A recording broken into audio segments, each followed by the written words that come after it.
All righty. You are listening to the Truth to Power show and the Ron March show. And Ron March had a very interesting guest on yesterday, Brother Ali. And Ron, are you there? Yes, I am, Beth. Yes, I am. Okay. Can you, for the people that didn't hear the show yesterday, can you give them an update on what he was talking about? All right. Well, the brother brought on a completely new historical revisionism, meaning the way he studies and do research. He definitely has a program that will enlighten all of us. Number one, he stays with time. All of his research stays within a time frame of history. And he said the worst thing that happened to Black America is they gave us 500 years of their history, and as if ours never existed. And since we wasn't understanding what they had did, it made it difficult for us to even realize who we are. And so that makes us be a part of them. Well, he took us back probably, well, at one time he was talking about a body of bones that were found, fossils that were found in Brazil that was 3.5 million years old by all standards of coding and how they do the research on time. And then he went and talked about Lucy, who was supposed to be the oldest Black female that was found in the African region. And then there were two others that were found. Well, the problem with all of that is if any of it leaks out to the open world of United States, it will rock the entire European framework. And once we wake up that there was a completely different world prior to the European, he will catch hell because he can't exist. We will begin to understand that we were here way before he was even thought of being developed or made, if you will. Now, didn't they have a lawsuit and about that? He went into the lawsuit, and I didn't get a chance to get the details. I was going to bring that up tonight. Okay. Of the lawsuit, but it's kind of complicated. It had to do with Indians taking the city of New York to court because they wanted some fossils that they thought belonged to the Indians. But when they did the research on the fossils, they found that they started 7,000 to 9,000 years ago. And when it went before the appellate court, the judge immediately stated that that time was before the European. So there's no way in hell these bones belong to you. Well, the lady, now this is what threw me off. The lady that lost the case, when he did his human rights appeal to Paleo-Americans, the government of United States gave him the attorney that had failed. He was a retired judge, and he said he was aware, and when he researched her and found that she really didn't know what she was doing, and she was already fixed on the fact that the bones belonged to Paleo-Americans, he took it before the United Nations, and that decision is still being dealt with because he's trying to be recognized as Paleo-Americans on the board or the United Nations seat, and he do that. So he could give you more details. I'm telling you point blank, he was so far out there that I was having difficulty in keeping up with him, but you know how I can fudge. I was right there with him. But what he was saying, it was like another piece of the puzzle. Yes, and it, great. And it fitted. It fitted. Yes, it fit right in. Yes. And then we talked about the copper people. Now, we know the copper people were the ones that came out of the Michigan area, and I'm going to say Michigan because they were in Upper Peninsula. And they called them copper people because there was so much copper in the region that it was called the I said I was going to remember it, but it's some type of continental rift, MCI, mid-continental rift. And that rift is loaded with pure copper. And he was aware, totally aware of it. And that region of time, or that period of time of the copper people, the European recognizes as 4,000 to 6,000 years. Now that keeps them in the loop. You stop any European with any type of education, and all you got to do is ask him how long has this butt been on Earth. He's gonna tell you before you can end it 6,000 years, because he's going with the Bible and Moses, Adam and Eve, and that package. So when he gets into his research, he's got to keep everything within the framework of 6,000 years timetable, so that he can stay in the driver's seat. But this brother brought out a whole new world, and he was telling us that we had to listen and read certain periods of time. They use different ways of labeling the people. They won't call them Negroids and Mongoloids.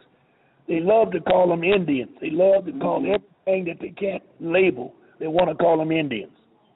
And he wasn't tolerating it, but he mentioned it several times, and I checked him on it. But he said that it's difficult not to use it because the books have been hidden. Now, he'll quickly tell you they've not been destroyed. They were in the libraries, but you got to know where you're going, what you're looking for to get there. Yeah. So he took us on a mean trip with that. And if he comes tonight, I'll just get him cranked up for a minute to put it out there.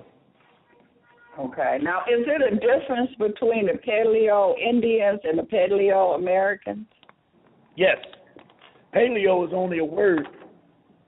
Paleo is only a word that means ancient. Okay? So when you say American, you're talking about ancient Americans. That's all that means, ancient Americans. Now, they play games, and I caught several of them last night, and he was laughing and said, yeah, you got it.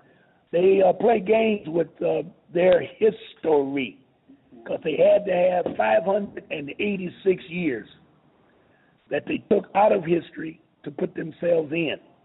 586 years. And that's how they put themselves right into the game, as if they were here all the time. And then they shut down all of the historical information. They shut all that down. Because the gentleman that found, what did he do?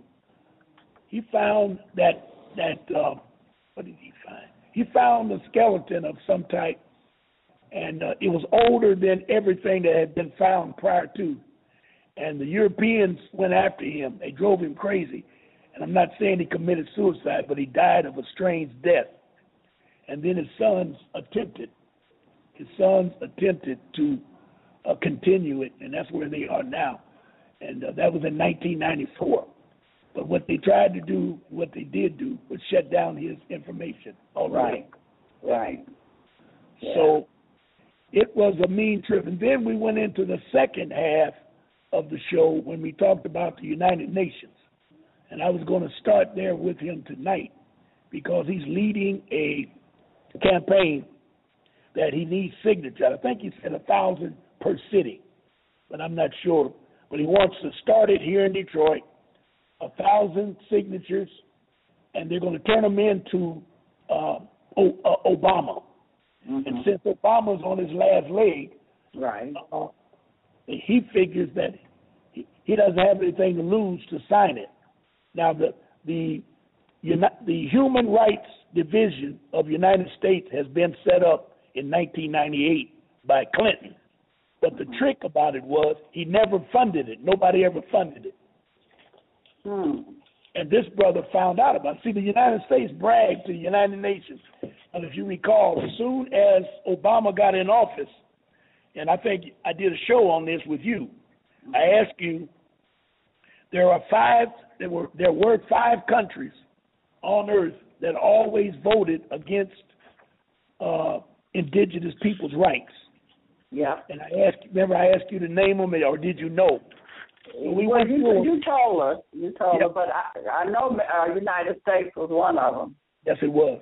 United States, New Zealand, Australia. That's 3. Canada, and I'm not sure about the 5th one right now. I can't think of it. But what was Australia? I said Australia.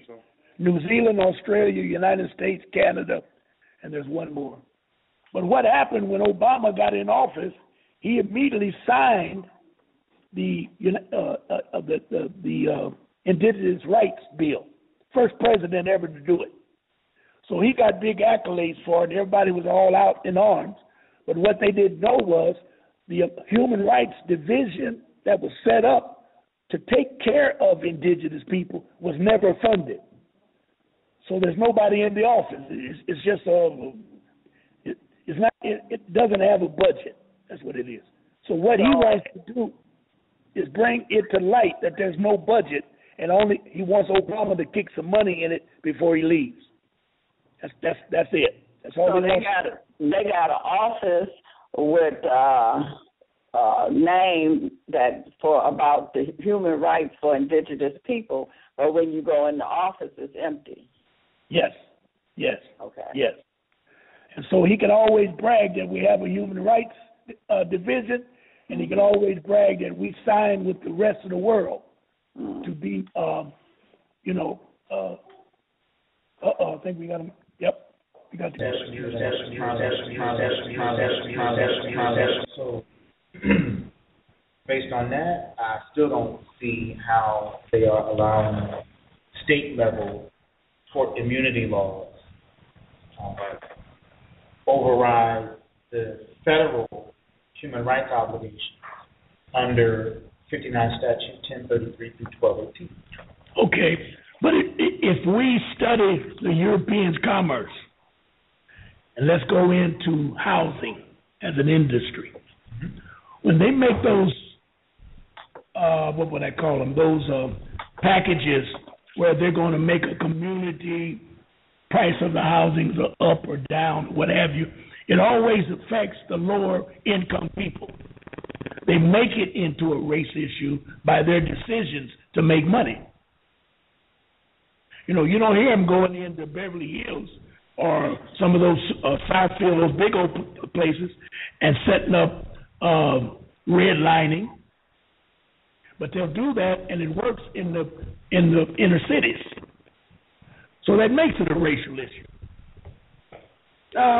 If you got education, do they do that in the Asian neighborhood? Do I live in an Asian neighborhood? No. Think about what you just described. Yes. Right? And you said they don't do it in the European neighborhood. So I said, okay, let's juxtapose that against the other races. Do they do that in the Asian neighborhood? Do they do it in the Chinese neighborhoods? I would stick my neck out for this conversation and say no. They probably do or do not in the Latino neighborhood. No. Since we are the last ones hired and the first ones fired, we are always on the bottom of the totem pole when it comes to economics. Can I pause you there for a moment? Yes. Okay. If you go to the average census and you look at the census, when you look at which races have the highest number of businesses that are created, yes, we have the lowest number of businesses created. Yes. Now, if you remove all those that identify as European from that equation and you take what's left, of that group, we are the lowest of that group too. Yes. There's a third piece that's really most important. Even if you take of all of the non-European groups and you look at the number of businesses that are sole proprietorships, we have the highest amount of sole proprietorships. So for me, having gone through corporate America, I would look at that and make a very generalized statement that we may say we have businesses, but we don't seem to have stepped over into hiring people. Correct. I have my own business, I'm the only employee, but I haven't evolved to the point where I can actually hire people, put myself on payroll. Correct. Because that's another layer, that's another depth and height and breadth and width of doing business, because it multiplies the amount of paperwork you have to do exponentially when you have people on staff. Yes. So if we haven't gotten to the point where we are doing that now, how can we possibly transfer that to our children? All right. when you mention sole proprietorship, Yes. you're dipping into black economics now, or commerce, because we were the engineers of Ma and Pa stores. And the Ma and Pa stores actually created these inner cities where the money was. We laid that foundation. I agree. So the European comes in and takes over what we have already established. I would only ask a clarification to that. The clarification when you said mom and pop shops is the mom and pop shops are being created within a European matrix first. So the mom and pop shops that you referenced are being made within the context of former colonies. Let's agree that the European matrix is what I would call by design. Yes. All right. Ron. Yes. Can you hear me? So, Ron? Yes, babe, I can hear you. I'm sorry. Oh, okay. I just wanted to let him know that there is something that is kind of going on here in Detroit. Like in my neighborhood, the Europeans are moving back in. And so the people that is here, the appraisal, the banks are coming in low for them to sell the property. But then when the Europeans get in, the property automatically shoots up. Yes. So she was saying exactly what I'm saying. Once the Europeans set up these real estate red line and green line areas, we say it how you say it, man. We go into it. Well, this is going on in the neighborhood I'm in right now. The Europeans are moving back in.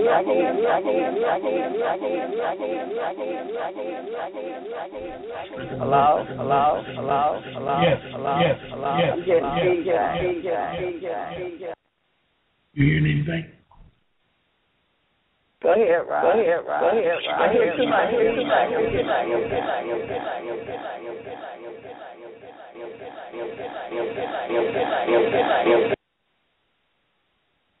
A lot of areas, and it kind of speaks to the whole issue that we mentioned earlier and we mentioned last night about collective violence. Mm-hmm. I like to use the term collective violence instead of racism. That ain't gonna work.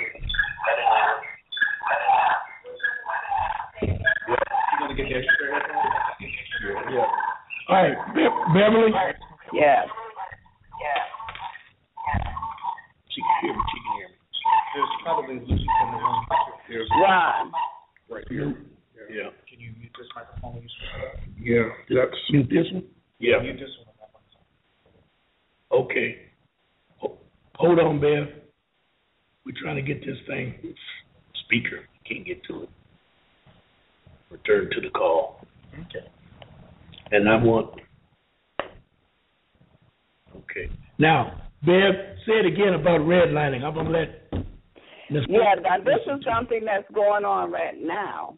Now, the neighborhood I live in, the Europeans are moving back in. And so the homeowners that are here now, the banks are not giving, they only appraising the houses at a certain amount. Once the European move in the house, then the house automatically starts to rise.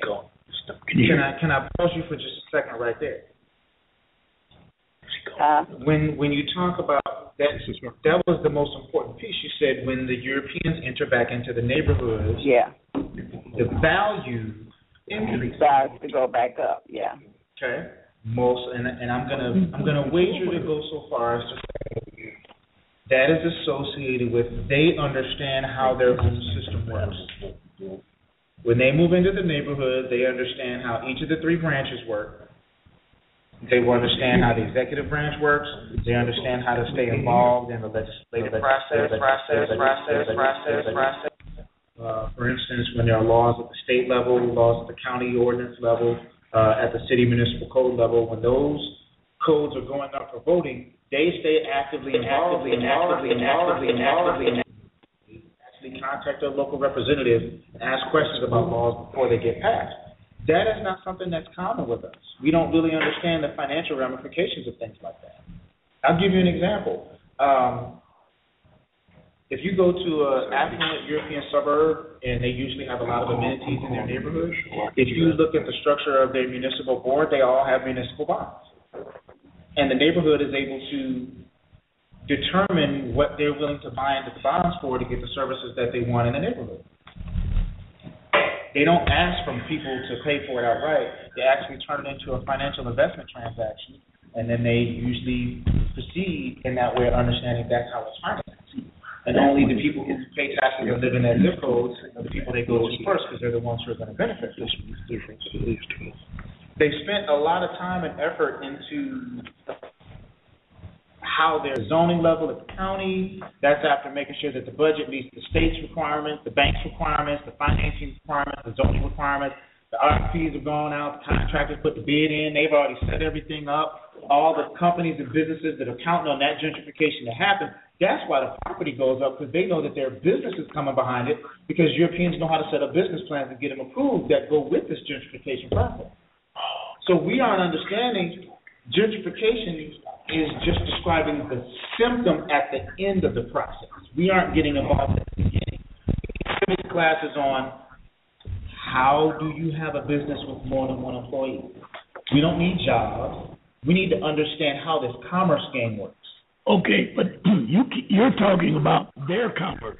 No, it's the commerce. But they have the knowledge of that commerce. Okay,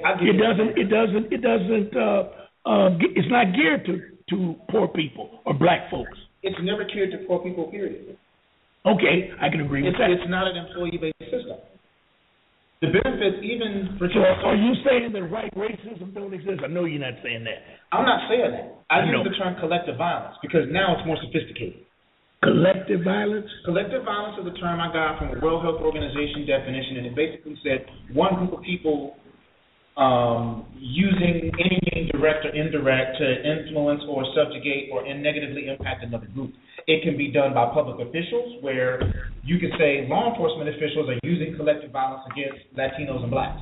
It doesn't necessarily have to say race, because somebody could say, well, if the cop was black and the person he beat up and shot was black, then it's not racist. It's still collectively violent because he's operating as a part of the law enforcement branch under the executive committee, and he's applying certain biases in a certain fashion that fit, regardless of his race, against another subject group. So collective violence removes the limitation of it being race. It includes classism, ethnicism, religious racism, cultural racism. It includes all of those. It includes ageism, because you can have people that... Who controls the commerce in the United States? Those who control commerce. Commerce is driven by... It's got to be the corporations. Period. Zero. Zilch. And if we're frozen out of the commerce, out of the 13 colonies or the Fortune 500s, they're going to dictate to us what we can and cannot do, regardless of where we come from. And I'm going to call that white racism right off the bat, and I'm not buying Matrix, as you say. That's by design. They know what they're doing when they do that. We covered this topic last night when I mentioned to you about the Ramada. No, we talked about it. No, we did cover it, and I specifically gave it a name because in the Romanus Pontifex it says perpetual slavery, which means if it is now corporatized, it's still the same function. Now, we could go around and say, yes, it's white racism, yes, it's collective violence. But in the end, if we're still going to point to what are we going to do, we still have to move the conversation as to where we're going with this. Yes, I agree. So but we got to agree on a foundation and a base before we can move to a higher ground. Okay, so let's agree on this. In 2015, black folks are expected to use or spend $1 trillion. Tell her she got to move over. No, she's not moving. She's giving me hand signals. Oh, I'm sorry. All right, go ahead. Okay. What are we going to tell her? Right. So realizing that our people will spend $1 trillion, is $1 trillion worth of voting. All right. Who said that? The Nielsen Ratings said that. Oh. And who runs Nielsen Rating? That's a corporation. Who runs that? Nielsen Ratings serves a purpose. It doesn't matter who runs it because it serves a purpose. Just like we could ask who created the 3 credit reporting agencies. It doesn't matter. If you don't know what the purpose is, you don't know how to influence. Okay, I can agree with that. The Nielsen Rating tracks where money is spent and who buys what.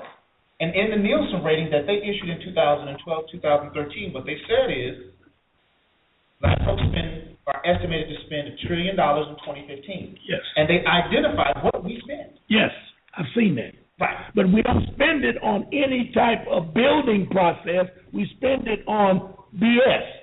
Bullshit. That's not my issue. I'm going to tell you why that's not my issue. What we're spending it on is not the issue. But it's by design what we spend it on. Ron, you don't buy you got to listen. All right, go ahead. Earlier, I'm going to say this again. All right. Consumerism is what employees talk about. Consumerism. All Nielsen does is describe the buying patterns of consumers. Yes.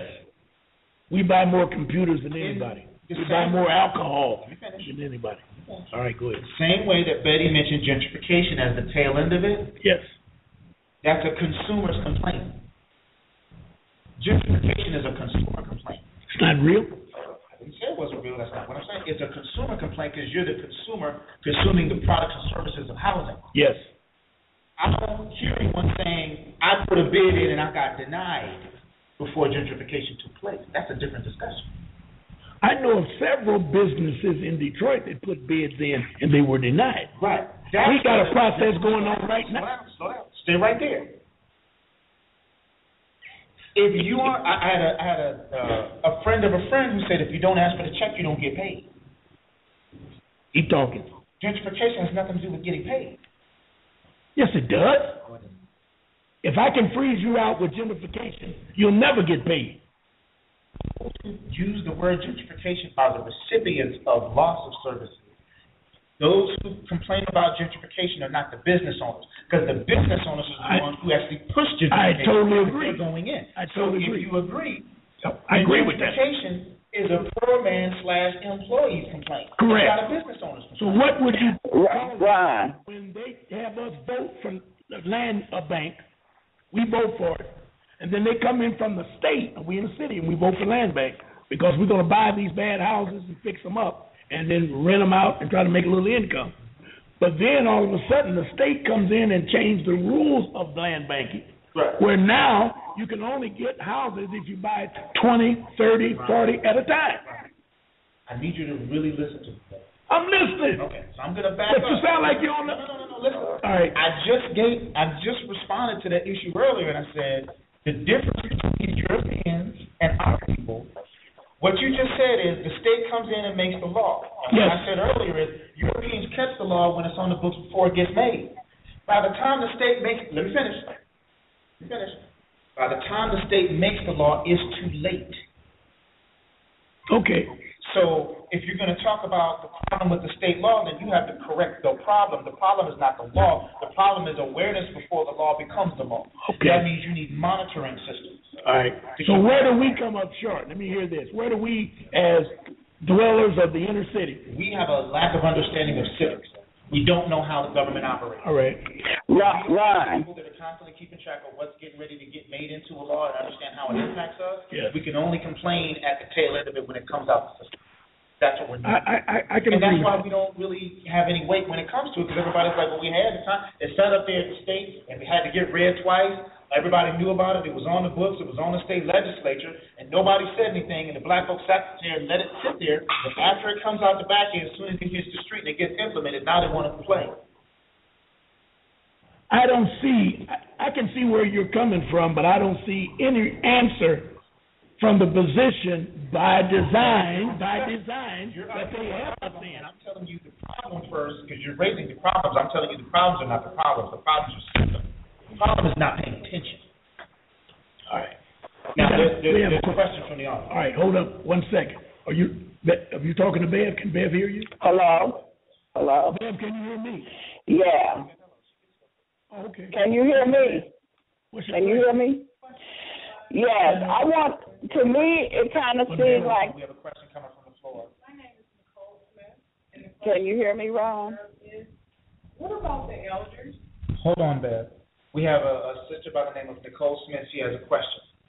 Yes, ma'am. What about the elders that, they don't really know that much about the law? And just like when they made Detroit, or should I say Michigan, a no-fault state, they did that at the same time they did California.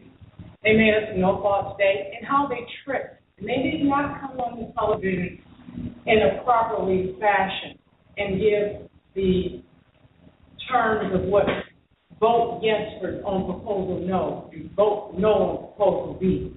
That confused the young people, much less the elders. And this is how we got tricked off into it. No one came, they didn't give a definition like you asked. What does theophany mean? Or what does the trust mean? They did not give a meaning. Therefore, for the residents of Michigan to understand, you understand what I'm saying? Yes, I understand you completely. They did not give a definition. All they stated was, vote no on proposal A, vote yes on proposal B. Well, sir, what is proposal A? What is the definition of proposal A and B? And this is how the state of Michigan is in predicament and has been taken over through theophany, through the QB trust. And this is where we're at today. It was not given a definition. It was a trick.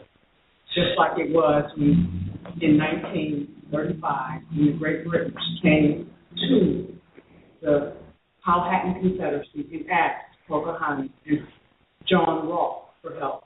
They didn't come to them. They didn't go to Great Britain for help. Great Britons came to them for help. And this is where all this is surrounded and stated from. And so it's been a trick from day one. Nothing has been given a definition. Or if it was put on the table the way it was done by PaleoAmericans, then we would not be deceived or tricked or nothing. We wouldn't have capital letters, lower letters, or anything else, and it wouldn't be confusing. Maybe we need more people like you and have a consulting base here to help them and to really give some definitions instead of, I don't know, and call it them. Yeah. Okay. Well. So, did you have a... Did you get the question? All right, go ahead. I got your point. All right.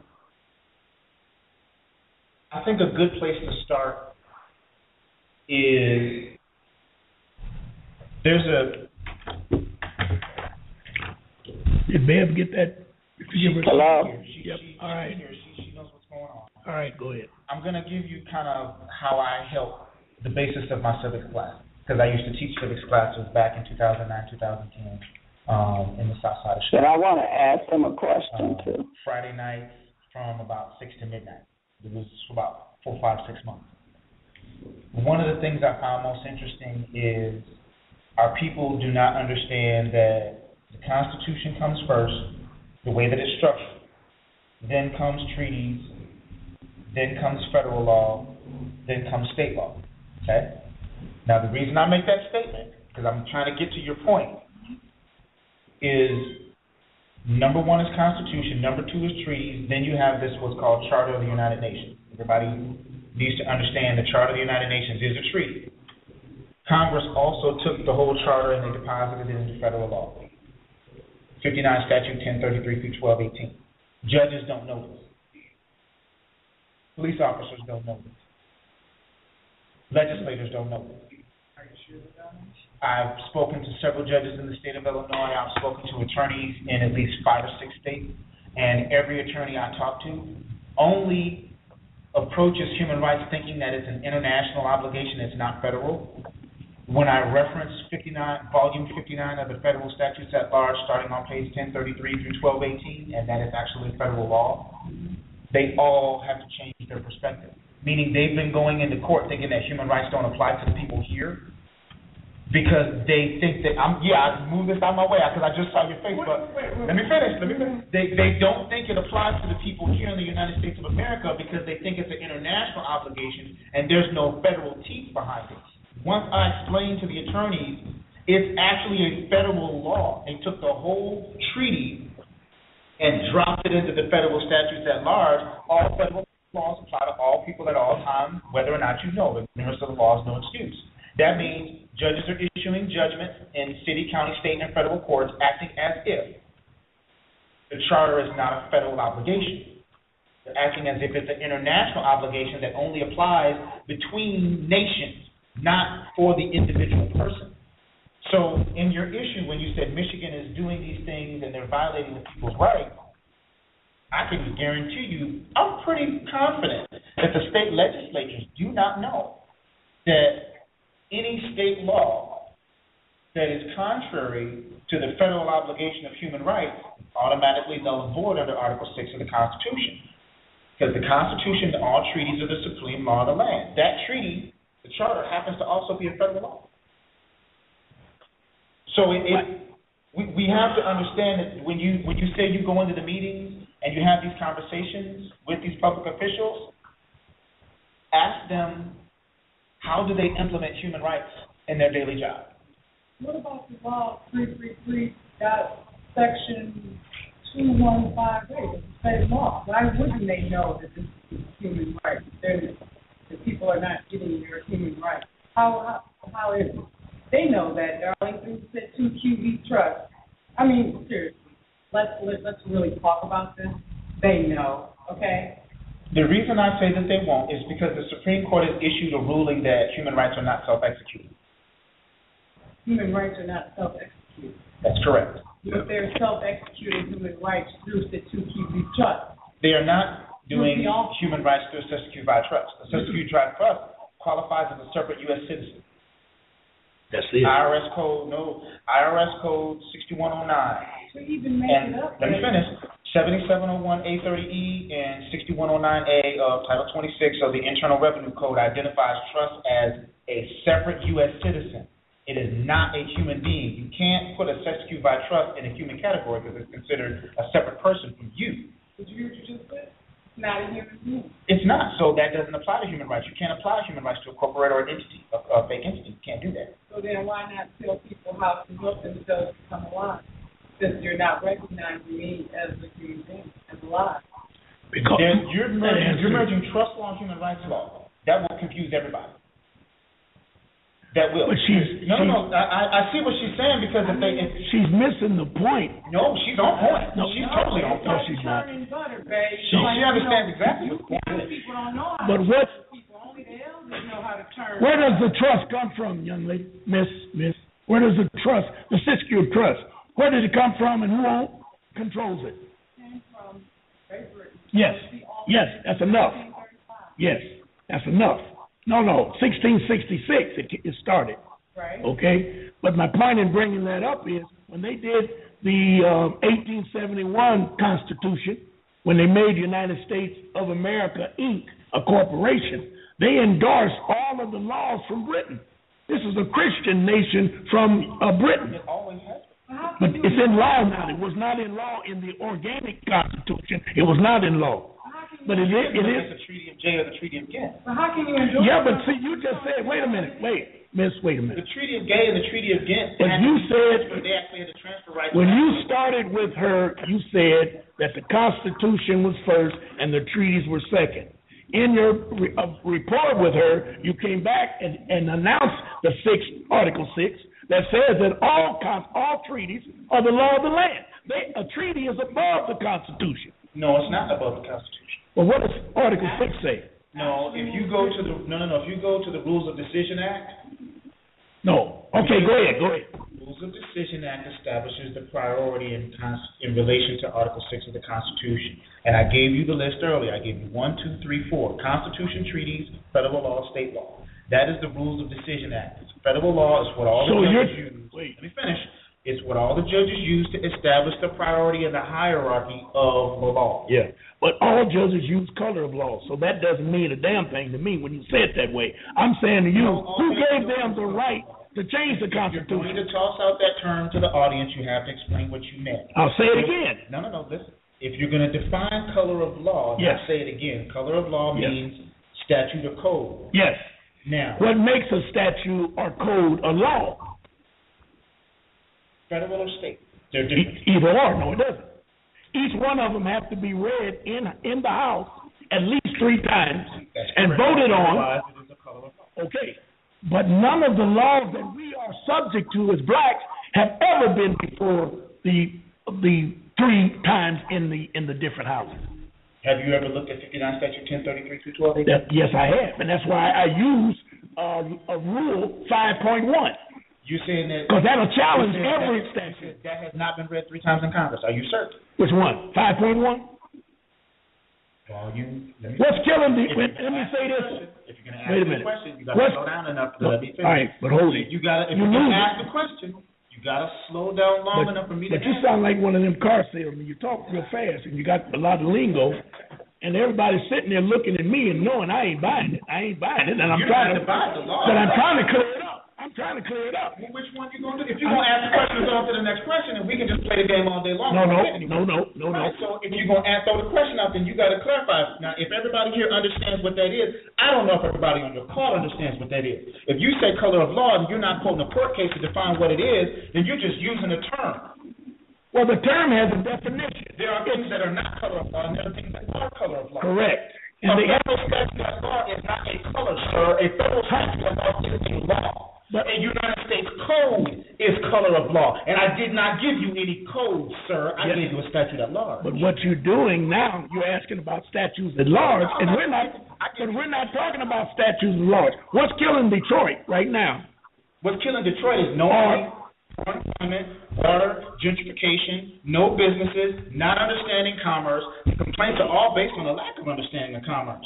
Now, as we talk about all those issues, and the lady pointed to, what are we going to do about it? I said simply this. First of all, we can have the conversation about civics all day long. You're well-versed enough to know how to hold your own in the civics conversation, as am I, as is the sister. We're not here to debate on civics terms. No, we're not. We're here to talk about what we're going to do. But what's bothering Detroit are none of the things that you just mentioned.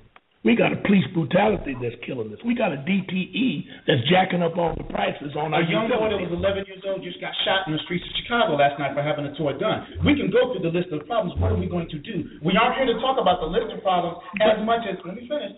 I'm from I've lived here before. Okay. My father's preached here. Right. But you don't have to talk to me like I don't know what's happening in this city. Please don't do that. I'm not... Because anybody could fill up this audience with 1,000 people and we can all line up and go through the list of problems. But at the end of this show, are we really pushing on what we're going to do about this? That's what I'm trying to get you to do. But then you should have answered her. Her first question was, no, I didn't. I sat there for a while and listened to you.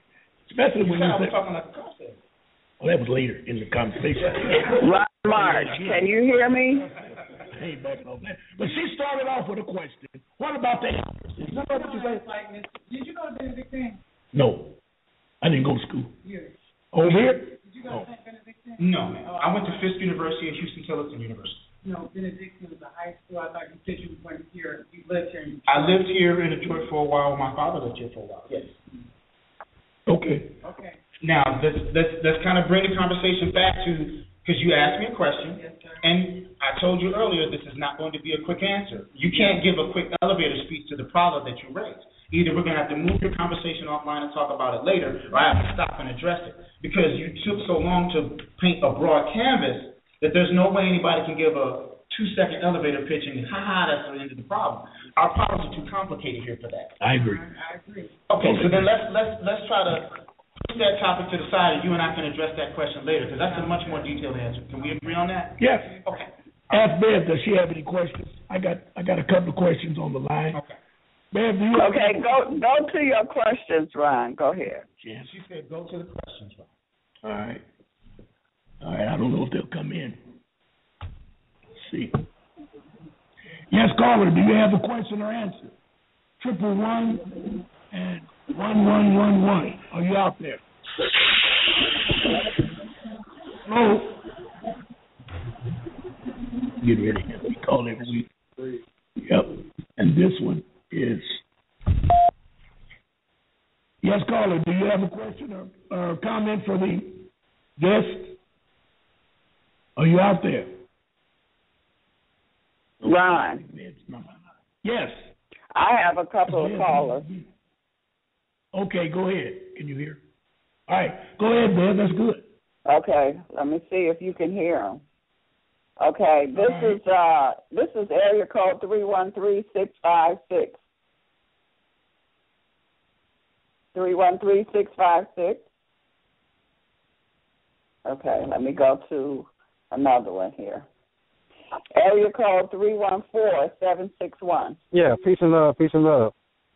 Peace and love. Can you hear them, Ron? Yes, I peace and love. Yeah, I just want to make a comment to add to clarify what the brother Neser is saying, just to clarify, I understand exactly what he's saying. He's saying what Yusuf L. and Jonah Bay is saying. You don't get none if you don't produce nothing. It is what it is. The universe and laws and statutes and codes are respect of no person. I know the European messed us around. He tricked us and did all what he done. And we done, a lot of us done it to ourselves too. And because of that, we have to lift ourselves up the same way every other race lifts themselves up. They got their hands dirty. We don't want to get our hands dirty. You see what I'm saying? And produce our own thing, what we need. That's called self-sufficiency. Okay. That's a fix. And we're not getting that. And that's what he said. It's self-sufficiency that's going to make you learn commerce and how to do it. Well, brother, I'm in agreement with commerce. I don't have a problem with that. I'm just trying to address some of the problems that we're having in Detroit that I feel that my people need to at least address and get a better understanding of what they're doing to us and what can we do to stop it. That's simple. I'm not arguing about commerce. Well, it's very simple. The processes that they're doing right now, we should learn those processes. It's very simple. It's not complicated. It's not complicated. They have to sit down, learn just like everybody else. Arm, leg, arm, head. They have to. So we have to do the same thing to rise. That's what what's saying for the simple reason Hispanics learn. Thank you, caller. Thank you. Ron. All right. Ron. Before we go on to the next call, I just wanted to pause. 1 second. Yes, we got to answer the question, and then you can come in, Bev. Okay. If we look at the Latino population, they have been very effective in finding a way for their culture to exist and connect it to the way that commerce works. Okay? I'll give you an example. They figured out how to send out their men in advance. 3-4 men will be in a house. They'll work. They'll save. Then they'll go and get a second house. Then they'll split, double, bring more men up. They'll let the women stay there in Mexico, and they'll work, send money back home. Western Union's getting, presented that transaction. And once they get enough money saved up, then they'll have about 4, 5, or 6, or 7 houses. They'll move 2 families into each house. And I'm just using generalization, but I know Latinos who told me this is what they do. So they'll actually put 2 or 3 families in each house, and they'll save. By the time you actually have 20 houses in that neighborhood, you actually have 60 families. Yep. Okay? All of them are working at least 2 to 3 jobs, generating money. They aren't concerned about flossing. They're concerned about just revenue generation, and they know what markets and what businesses that they can enter into where they know they can make money. I'll give another example of the unfairness in the system, which you call white racism, is you can come in as a European from, let's say, Czechoslovakia in Chicago, and you can actually get a business loan and a free class on how to start a business, but you can't be black here in America and go get that same type of loan and get that free business class. So you can come in from outside and get funds to go straight to the bank, but if you live here, you cannot. So that means there are 2 different expectations. Now, we can say that's unfair, but the other thing is we have access to the information. All right. Bev, did you have something? So let me see if I understand what he's saying. They use racism as kind of like a distraction, but overall, the bottom line, the system is set up all about economics. The meet and greet is at the Motor City Casino, the Soundboy Foyer, April 8th with 2015, which is tonight from 8:30 to 10:30. I will be there, and we will be there doing a meet and greet so we can get out and talk to the people so we can get in more detail like the sister was having a conversation. We can get in more detail because the conversations about the individual problems that you're talking about are important because it gives us the focus areas. But what I want to do is get the focus areas out, but then we have to decide how we're going to address these because most of these have to be addressed to public officials. Are we going to be incorporating these issues and compiling the information to include as stories in the petition that goes to Barack? That's what I'm going, okay, we can put the information out there. How is it going to be utilized? That's one of the things my mother taught me. Okay, now that you know that's nice, but what are you going to do with it? Okay. That's how I was raised in my family. It's nice that you know you can be knowledgeable, but until you apply it in practice, you're not intelligent. I don't want to keep repeating whether or not I know what's going on in Detroit. Are we going to apply it is more important. Okay. But I feel that you got to get people that's going to be interested in your approach.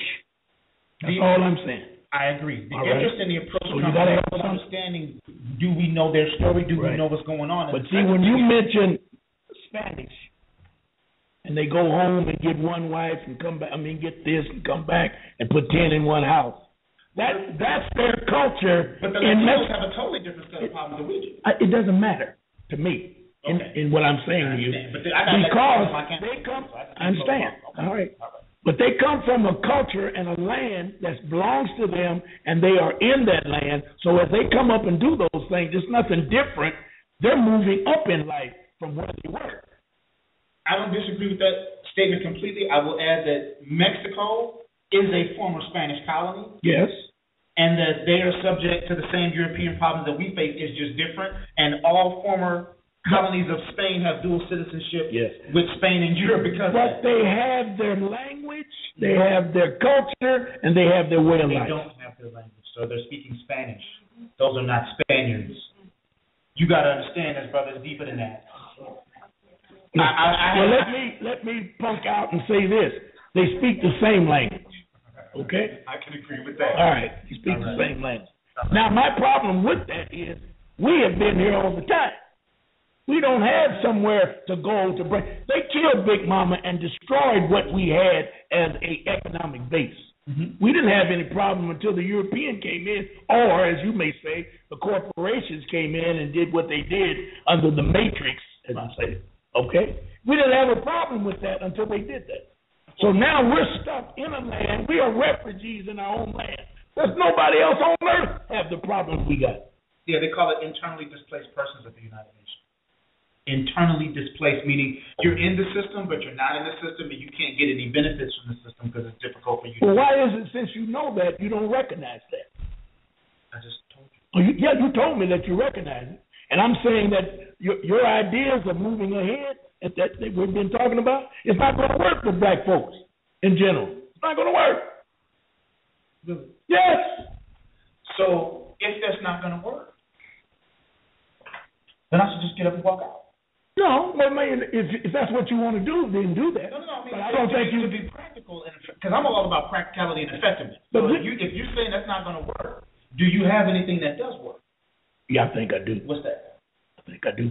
Trying to teach them, raise their consciousness to who they are, so they can build a base. We're doing that now. No, you say that. I don't say that. We're doing that right now. We're teaching people this is an actual civics lesson in real time. Okay. If you say that.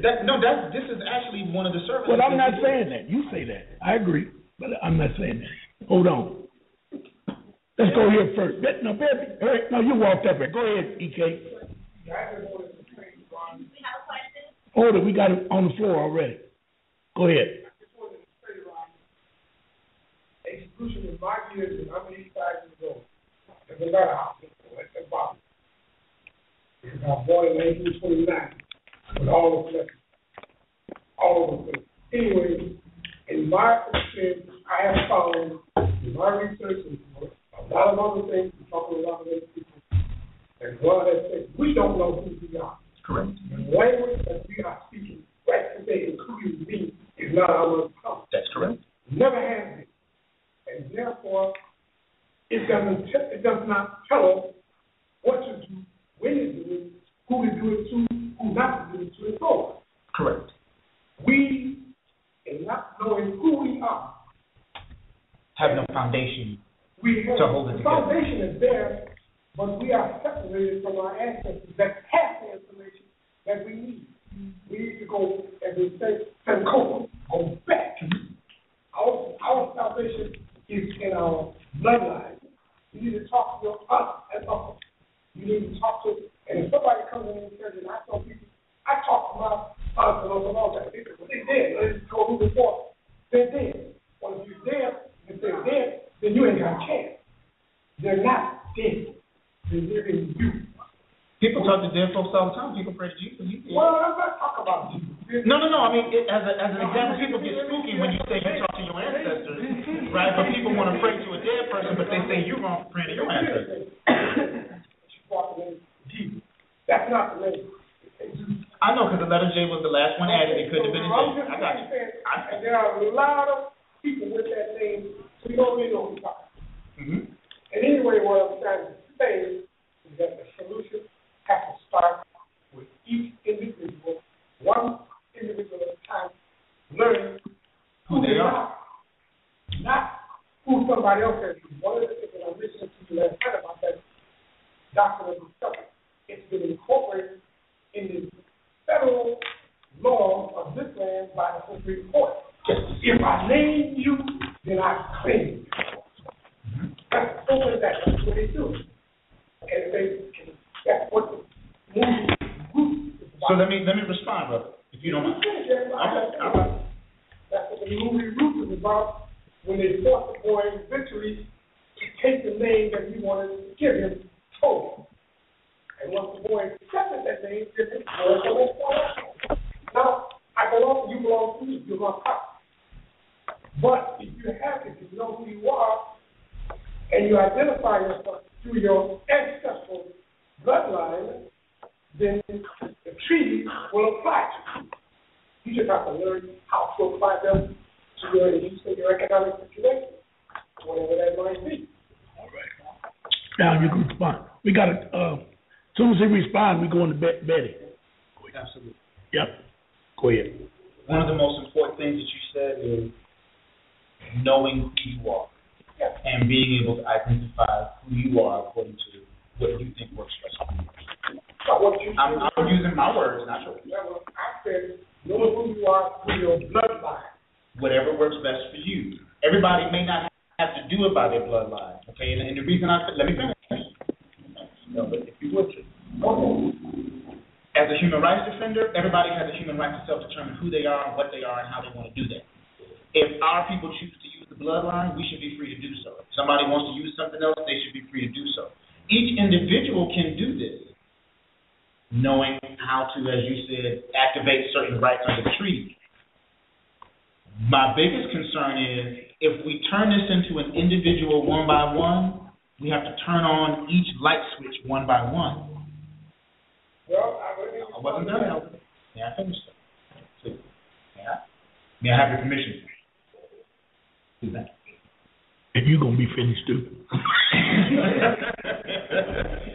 Understanding that the reason I used the phrase collective violence earlier is we got to really learn how to stop doing onesies, twosies. We have to learn how to move in collectives. And it's a different way of being. If we're going to teach people about who they are here, then we have to do it more than just onesie, twosies. We have to do it in collective so that we can get a group and teach them all at once. And then right. Now, under what I know has been effective for me, regardless of who I'm talking to, but I do tend to focus on my people first. I also focus on anybody that comes to me if I can assist them. That's my job as a human rights defender. Anyone has a right to modify their name if they want to. They have the right to not be limited by their DNA genetic code in what they determine themselves to be. That all is easy to do, or it becomes easier once you get human rights to hit the road. A lot of the problems that I hear is people know that the laws are out there. But even when you mention how the Supreme Court views certain things, and even how the Supreme Court views treaties, they've also said that treaties do not apply to an individual cause of action unless the language is specific in the treaty to do so. So although the treaty may apply to you, you may be one of the people identified in the treaty, you can't use it as a proper right of action to protect your human rights unless it's a human rights treaty. I know of a human rights treaty that does that, and the judiciary is very nervous about being labeled as a federal law, because once it becomes a federal law, you can use it as a right of action. Do I want to go to court and sue a police officer personally every time under human rights law, or would it be easier for us collectively to push that it just be implemented in a space that has already been identified and earmarked for it anyway, and just push for them to turn the switch on and plug into power? So we don't have to go out and keep trying to do these individual lawsuits in federal court and go over to state court and do federal debt collection or federal credit reporting action or suing under treaty violations in federal court. Why don't we just ask them to turn one on? The engine's already built. It's already there. They already set it up. You see the difference in what I'm saying? So my training to be effective in corporate America, I'm applying to the same white folks that trained me to do things the way that I did for them. White folks trained you? Absolutely. I went and got a master's in business administration. I used to manage multi-million-dollar contracts. I was good at what I do. Right. They trained me to do this. I believe you. That's why I went to college. They trained me to do this. So the reason I say that is because if we're going to be effective, I want to be really effective. I want to go for the straight shot that gets the most bang for the buck, that impacts the most people in the best way as swiftly as possible. I think that Executive Order 13107 is that way. By getting these petitions and signatures so that we can make a space for people to have the discussions that you're talking about. Because we can have the discussion here, but can we have it for the whole city of Detroit? Can we have it for Wayne County? Can we have it for Cook County? Can we have it for King County in New York? Can we have it for LA County there? The same conversation? Because once you cross state borders, it becomes a federal issue. If you do it within the state, it becomes a state issue in state law. But we're saying the same thing that you're saying here is the same thing that folks are saying all across the nation. That means it's a federal issue. So we need a federal issue resolved by a federal problem. All right, hold on. We got another question. Ron. Hello. Leads me right into the question that someone wants an answer to. How can the petition help to give us direction to address the innumerable human rights violations at step one? Excellent question.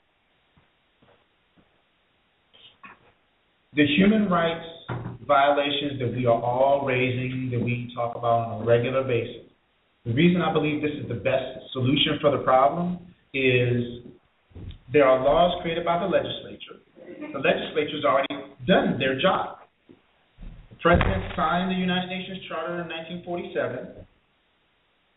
Congress ratified it as a treaty, and then Congress went a third step and turned it into a federal law. A lot of treaties are not turned into federal laws. If you look at the Economic and Social Treaty, the Treaty about Women's Rights, the Treaty on the Abolition of Slavery, the Slave Trade, and Institutions and Practices Similar to Slavery, the Supplementary Convention for that one, all of those are signed and ratified treaties, but they aren't made into federal law. Only the UN Charter is made into federal law as a third step. So not only is it a federal law, but the executive branch had to act on that federal law, and the executive branch can only issue instructions on how to implement federal law. That's what Executive Order 131 is. It says the Interagency Workforce on Human Rights Treaty, meaning Congress already ratified it, turned it into a federal law.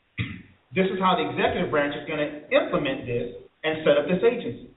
So if you're talking about all the executive branch, that covers the cabinet of the White House, all the programs that flow down from all the secretaries that fund all these programs that are coming into the state, all come from the executive branch.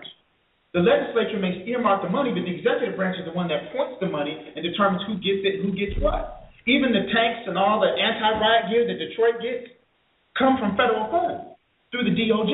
Yeah. And if the DOJ is actually implementing this Interagency Workforce on Human Rights Treaty, they have to review all of their policies and procedures and how they pass this money out to make sure they're complying with these human rights treaties. That's why I want to focus on that executive order, because the first thing it's going to hit is the police force at the federal level, which impacts state police force, the county police force, and the municipal police force, which is the main problem we're having is the loss of life or the physical abuses and the tort immunities with police officers getting away from this. If the tort immunity laws are superseded by this federal human rights treaty, that's where I want to be. Because if the state law is always overridden by federal, you need a federal law to step on top of the tort immunity laws that says the police officer is not responsible. So I want to go for the Executive Order 13107 to put a federal law on top of that. That's the human rights. Why have they not funded 13107? Why is it that you're breaking it up and it's been there since 1998? Holder is acting like he wants to do something. Obama's talking out of the side of his neck, whatever. Now, I ain't going to miss chumps, Jesse Jackson and that crew, okay? But why have they not even brought it up? I had no idea this was even executive order. So I can only give you my opinion, and I will give you my opinion. I want to hear it. I will give you my opinion in the form of an analogy. There is a United Nations declaration that is for the establishment of a New World Economic Order. That's actually the name of the title. And it was from the 70s. I believe it was 1974. That United Nations declaration was actually attempted to be implemented by all first world countries. They were actually supposed to transfer their wealth from the first world nations and transfer the control back to the second and third world nations. Well, the first world nations had a problem and they all stopped. It wasn't that they couldn't do it. Their problem was they're not ready. Meaning, if they hand it over to the third world country, they don't have the learning of the basic economic civics to keep things going. So they were like, if we turn this over, it's going to crash the system. If it crashes the system, it affects everybody globally, everybody starves. No, we're not going to do that. And the president at the time actually raised that issue to Congress and said, the United States cannot participate in this because if we do this, it will crash the international financial system. We can't do this. So when I'm making a statement to you that we have to learn civics in order to put ourselves mentally and academically in the space to take on the responsibility of this economic civic conversation that we're having, we actually have to sit down and learn commerce. We actually have to learn it and not just be involved in trying to be in basketball or football and on TV. We need our finance majors. We need our economics majors. We need our business majors. We need our machinists. We need our engineers. We need our technical folks like the ones you got here. We need the people that are actually undergirding us. We need our miners to know what the value is of different land and the resources to get it out, to know the average cycle for cutting down trees so you don't cut down the trees too soon and how you get the paper. The racist attitude of the matrix is going to have the whole economic system that you're talking about is going to collapse. I just finished an article there. Collapse now because of the rich nations. But the question is, are you going to have your economics in place when it crashes? We don't have to. We ain't never had it in place. Why would I worry about it now? What can I do? You just said earlier that our people did have economics in place. Now you just changed. Wait a minute. No, I didn't. No. I said we started with, if you're talking about the mom and pop stores, we had more than mom and pop stores. We had our own logistics, commerce, and produce from the south to the north. What years? They did, but what years are you talking? Ish. Post-slavery is the only thing that we can be talking about. We can't be talking about slavery. Okay. So anything post-slavery, we did have economics. We had economics in Detroit. We had economics in Chicago and the black neighborhood. And that economics is what the Europeans stole when he took over the city. That still has no bearing on this conversation of learning it now.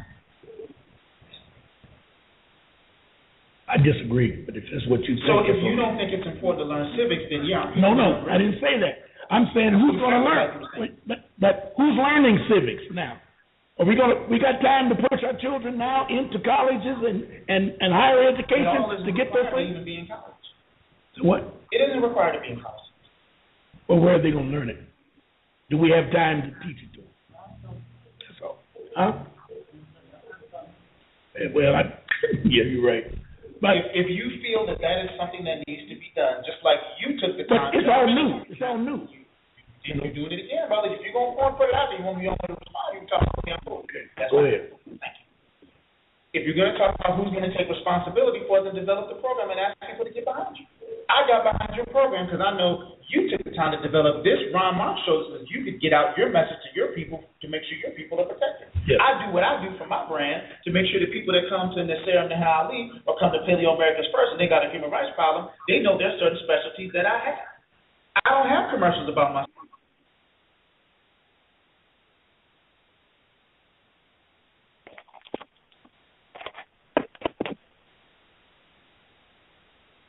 Get those calls every week. They're like, bro, get off the radio. We need you to do your classes. Mm-hmm. People are saying you need to do a children's class. People say you need to get your classes online. We need you to stop doing that. So I know after these conversations, people are still expecting me to get back to the point of the curriculum to put the structure together to teach the information. That's one aspect. Yeah. Teaching it is one thing.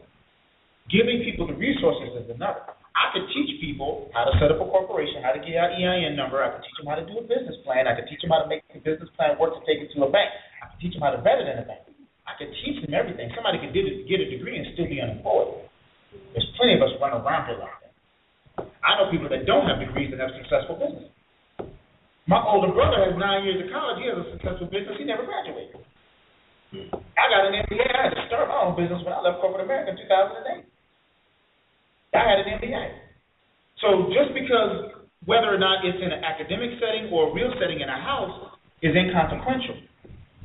I can tell you my personal experience from going to a private school in junior high in Rockford, Illinois, that sitting at the table with Europeans whose fathers are doctors and their mothers are lawyers, where they have a pool in their backyard, and the child pays the ice company to drop 2 tons of ice in their swimming pool, put a keg in it so they can have a party, that's a whole different type of lifestyle.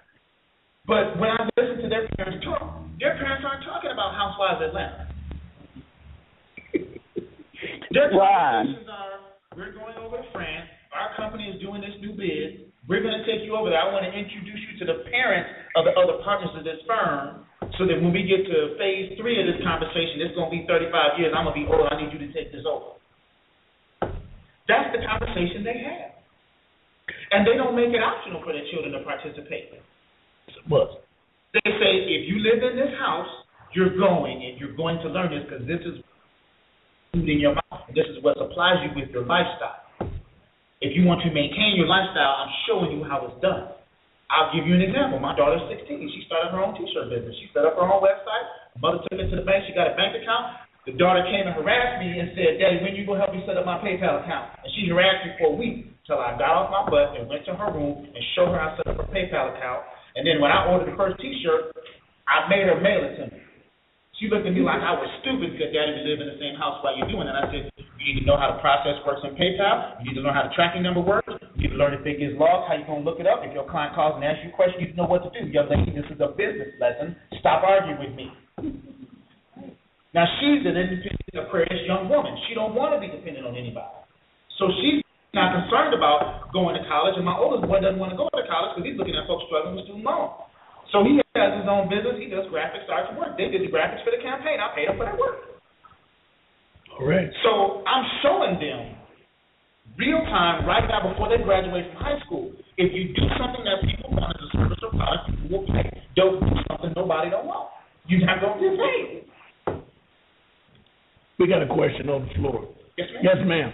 You said that Congress took treaties in federal law. Not all of them. Right, not all. Just the Charter of the United Nations is the only one I know. That's the Charter of the United Nations. Yes.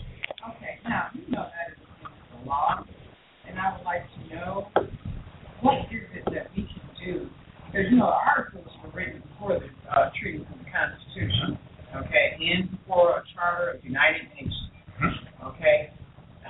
You know, Ohio, like I stated earlier, Great Britain came to Ohio, to the indigenous, and asked them for their help. This is how we indoctrinated and even got the treaty article started. Now, it's like I said, against the law for them to, you stated, to take, and Congress took the treaty and made them federal, some of them federal law, against the law. In your articles, in your treaties, and in your Constitution, in your articles 4th, 5th, and 7th, and 8th, and in your 10th amendment of your Constitution. Define when you say against the law, what is, in your definition, because I want to make sure I'm absolutely clear. I think I have an idea where you're going. I want to follow you because I think that's a great point. When you say against the law, there's the Constitution, there are treaties that are ratified and signed, and then Congress chooses, through its mechanism, to determine what becomes federal statutes at large. They may regroup it as a code, but you either get a public law or a federal statute at large. Those are the two types of laws that come out of Congress. It's either a public law or a federal statute at large. They basically took the language of the charter and they just decided to enact it by Congress assembled and turned it into a federal statute at large. That is within their responsibility to do. Why do you define that as illegal? The statute of Willis in 1935, and your president, Nick, you know, he was like, you know, Delano. Roosevelt. Illinois. Yeah, they passed the law, but in your Constitution, it does, and so is Abraham Lincoln, your 10th Constitution Amendment protects you. They are not allowed to touch your treaty or your army. They didn't touch the treaty. All they did is just deposit it into the federal statute. They didn't modify the language. They just deposited the language into federal law, meaning that it is binding on everyone, all times, whether they know or not. So it was deposited into the federal law, but it was not, the wording was not changed. It was not changed at all. And the reason why it's page 1033 through 1218 is because it includes all 7 languages. Because, see, there's 7 languages in the UN Charter Treaty. It's so long, people think it's all one long piece. It's not. It's the Charter Treaty in 7 different languages back to back. They took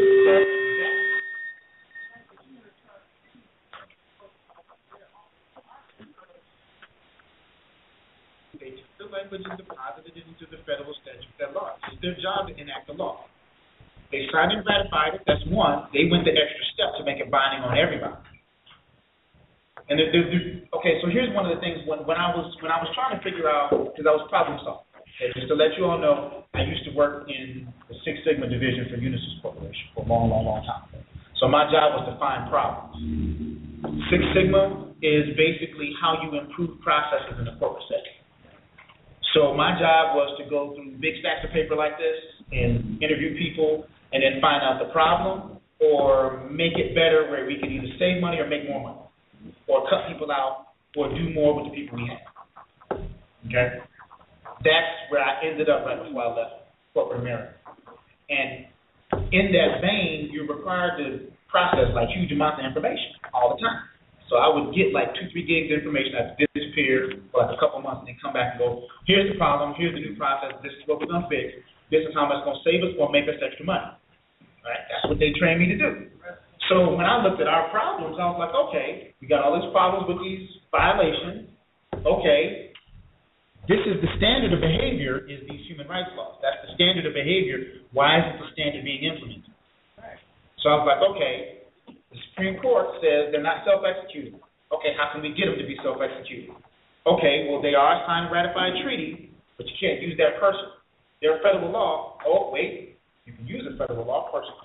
Okay, now what's the problem? It's not being implemented on the executive branch. Wait a minute, Bill Clinton did that 15 years ago, and you asked the key question. Why didn't they do anything? So I don't want to know why. I want them to fix it. I don't want the why. I want to fix it. That means we want petitions and signatures for them to fix it. We can ask why while he's fixing it. We can ask why after they get it up and running. That's where I am. I just want them to get it up and running. So for me, I don't really see any other low-hanging fruit, immediately implementable solution to a lot of these problems that has a more global effect, that has a federal law attached to it, and an executive branch, the top executive officer, his predecessor has already given the green light to do this. Yep. So, yeah, that's it. That's where I'm at. It's like, oh, we need a signature. We just need 50 to 100,000 signatures, some on paper, some electronically, and we need to take that to Barack's office in the next 6 months. Yeah, you got it exactly. So when you ask how does it impact people and how do they bring it down to a level where they're related, if you need to understand the full depth and breadth of what human rights does as a standard right to behavior, go to PaleoAmericans.com. There's a link on my page called Citizens. There are some examples of United Nations General Assembly declarations. The declarations are not binding, by the way. The declarations specify how they're supposed to behave. The obligation is the Charter Treaty, federal law. And I didn't understand that until I read the court case that said this person was arguing and they were trying to say the declaration said the U.S. can't do this to me, and the federal court said the declaration doesn't mean anything. The declaration just specifies how you're supposed to do it. The obligation is the treaty. It being the Charter Treaty, nobody says that it's a federal law. Even the judges don't say it's a federal law because that means that they're not obligated. See, that's the difference. Any federal law, they're obligated to. And since it's not a code, it's a federal statute, now they're really obligated because it's a direct act of Congress. That was passed by Congress. That was passed directly by Congress. They did not actually drop this into the United States Code. So if you read, if you're talking to a code master, you quote all the codes, so they'll never come across this language about the Charter Treaty. You know, Detroit was ruined, in my opinion, by the emergency manager. I don't think I get too much argument on that. Hello?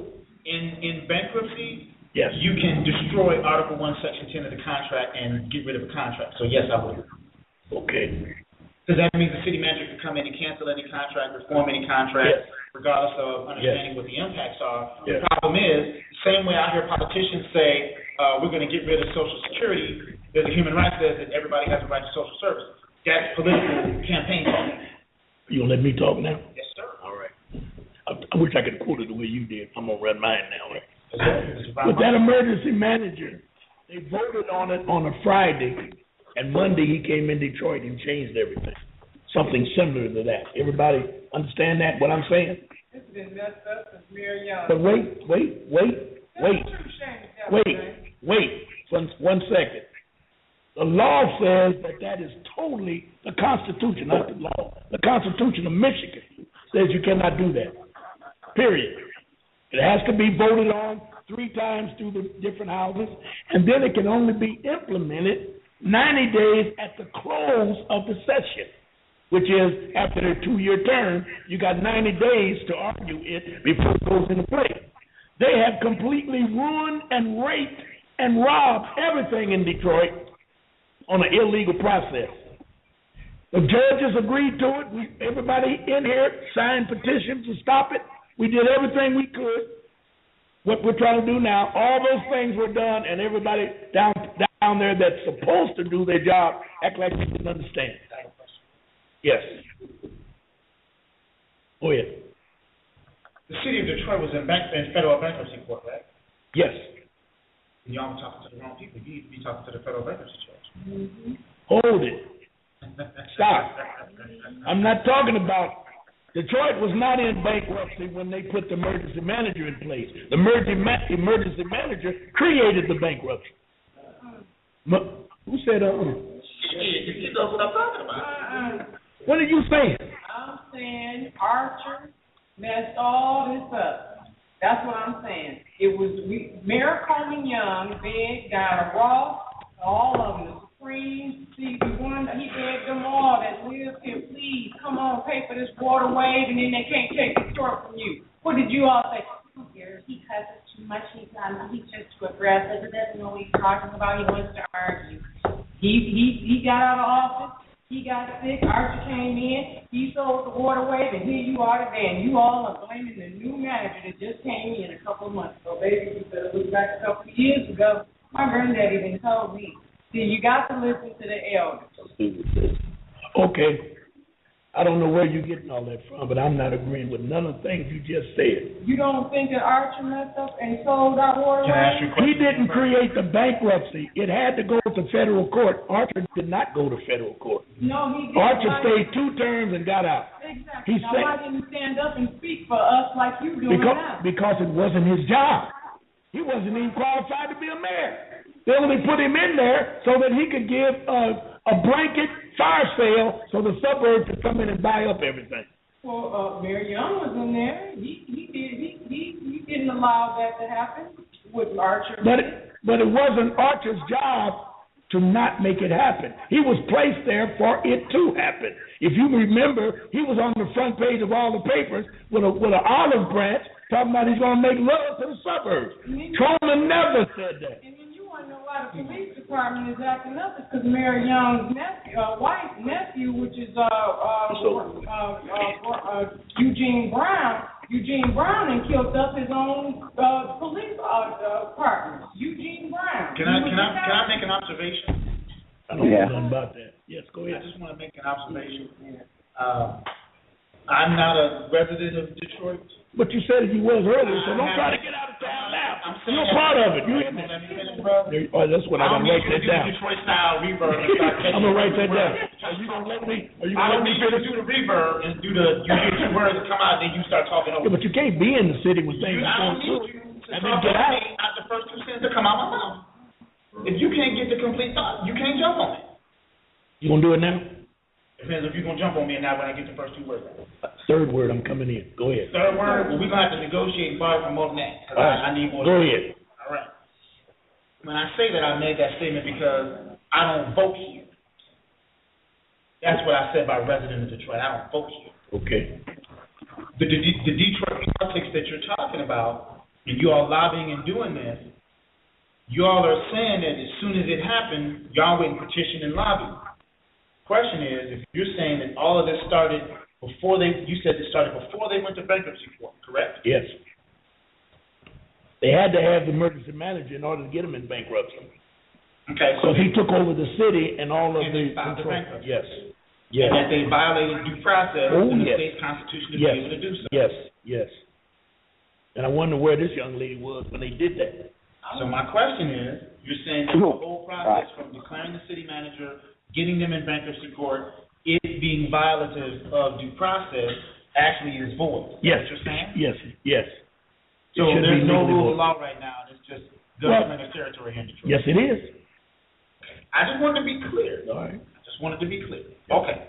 So that being said, yeah, I think that in that case, then we really do need to focus on getting more federal and international visibility to this than rather continuing to argue over local Detroit politics. We need to get some federal visibility. Yes. That's why they brought the United Nations in. That was one of the reasons. Okay. Yes, ma'am. My name is Brianna Kelly. I'm 24 years old. I'm from Chicago, Illinois. And I just wanted to reference something because you spoke on the word commerce, and I think a lot of people don't really understand what that means and why we're actually talking about cities. Me personally, I feel like we're spending too much time on the problem and not enough time on the solution, because I feel like this has been going on for centuries. The problem is in plain sight. We live it, we see it, we hear it every day. But what we don't do when we get in debate like this is we don't spend too much time debating about the solution. So my colleague looked up the word commerce, and the definition says the interchange of goods or commodities between different countries or between areas of the same country or trade. 2, social relations, the exchange of views, attitudes, or sexual intercourse. Some of the synonyms is mercantilism, Mercantilism? Yes, mercantilism, trading, trade, transactions, e-commerce, commerce, which is something I'm learning about now, which is how to conduct your business electronically if you're a mobile person. I think that all these things are important to people if you don't have a 9-to-5 or if you have a service or a good. And I don't think it's too much about, it's about resources. And if you have a business, you are a resource. And you don't just take that resource and take care of your family, take that money and you put it back into your community and you create an effective business plan. Okay, what I do is I work in entertainment. I work in media and entertainment. I specialize in broadcasting and production, marketing, advertisement, advertisement, And one thing I learned that your business plan will be shut down. You can have a great idea of how to sell your idea, but if it doesn't run through the 4 phases of production, which is what actually produces a product, which the first phase is creating the idea, sitting down, getting it together. 2 is post-production, which is putting it into production mode, and then production is actually producing it, and then distribution. If you have those 4 things, you have a business. It doesn't matter what it is, it's a seller. So I think that if we educate each other on actually the solution, which is educating each other and educating our youth on actually how to understand that we actually are, because I just turned 24 and I learned last year that I am a walking dead. And I learned that by being, I was afraid of success, because it was so many people that wanted to work with me, and so many people that I was working with over the years before I even went to school for what I went to school for. That's what made me follow into this, because I am supposed to have my bachelor's in physical therapy right now.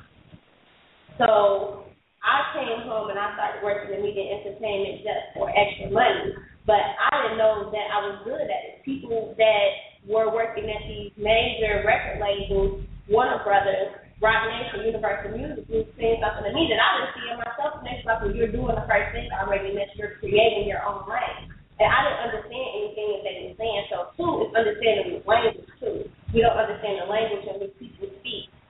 It's, in my personal opinion, it is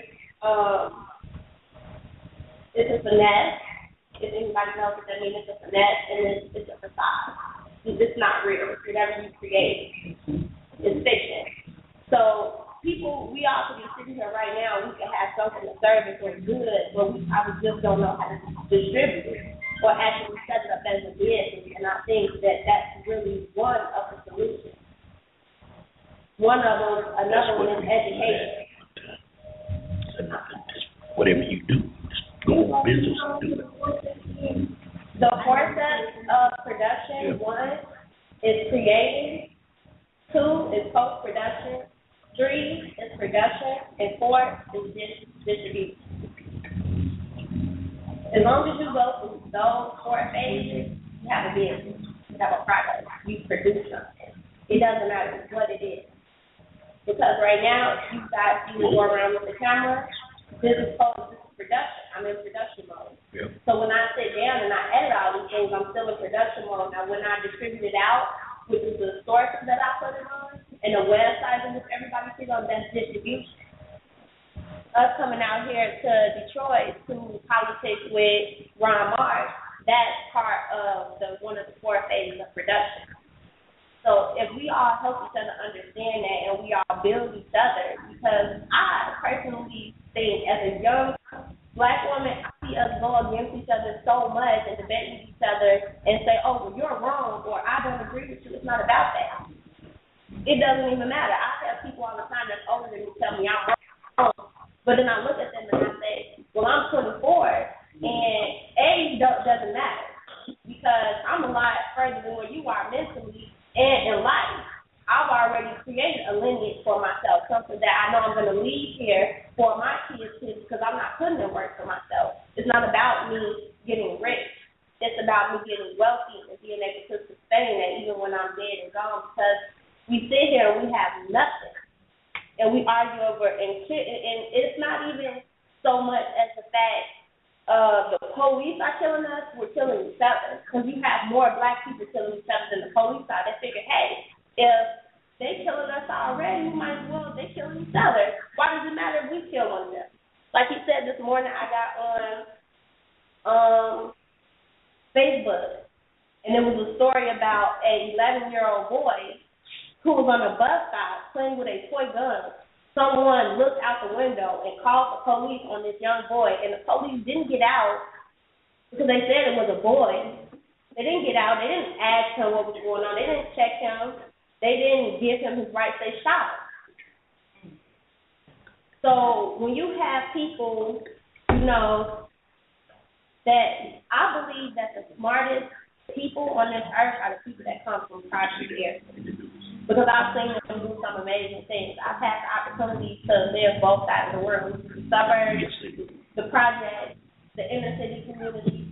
I've been through them all. I've lived in the projects. I live in the projects right now. My parents aren't married, so my father has owned houses and my mother has always been scattered. So wherever she lived, I lived. Wherever my dad lived, I lived. So I look at things a lot differently, to the point that we teach each other now. We don't do each other nothing. You have a lot of older people who are scared to talk to younger people because they feel that we're very angry.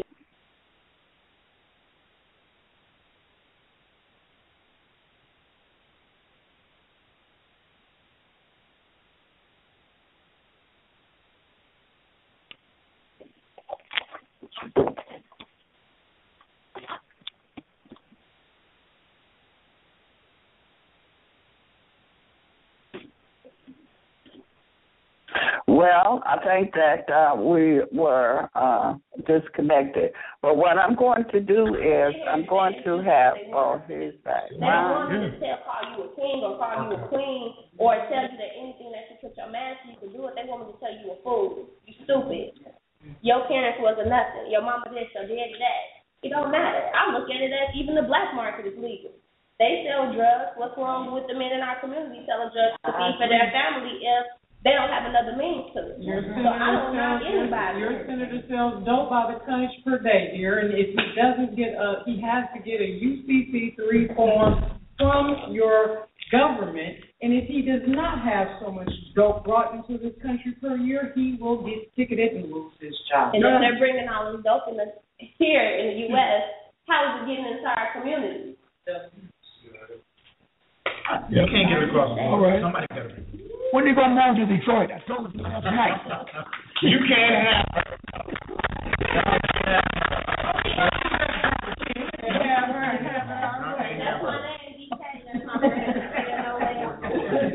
everybody.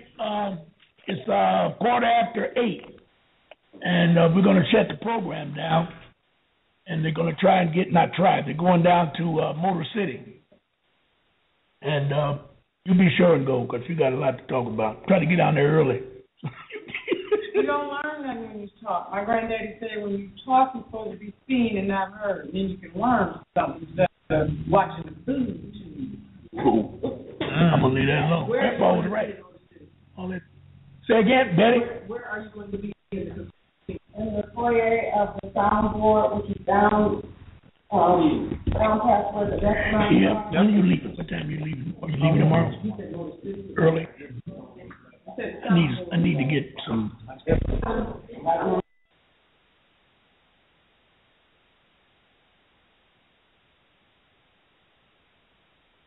Well, the listeners that's still on the phone, I will get Brother Ali on, and so we can hear clearly, and you will be able to ask him your questions and have your comments.